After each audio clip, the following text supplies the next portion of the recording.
Chapter 4, Mishnah 1. This chapter deals with the oath of testimony. Since this oath is about not knowing testimony, a person is obligated to bring an offering for swearing about it only if he could have testified. The Mishnah begins by teaching who can become obligated to bring an offering for an oath of testimony and who cannot.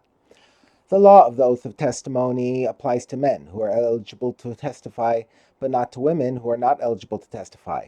It applies to people who are not relatives of those involved in the disagreement, who are therefore eligible to testify about it, but not to people who are relatives of those involved in the disagreement, who are not eligible to testify about it.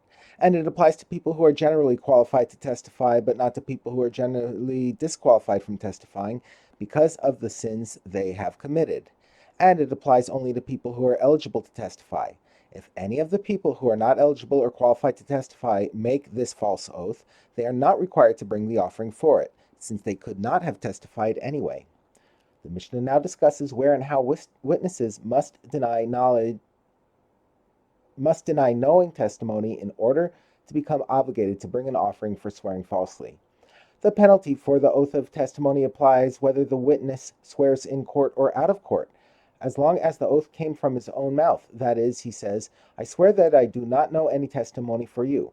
However, if the witnesses do not state the oath themselves, but simply deny an oath imposed on them from the mouths of others, for example, someone says to them, "I impose an oath upon you to come and testify for me," and the witnesses respond, "We do not know any testimony for you," without saying the words, "we swear," they are not obligated to bring an offering unless they deny knowing the testimony in court. These are the words of Rebbe Meir.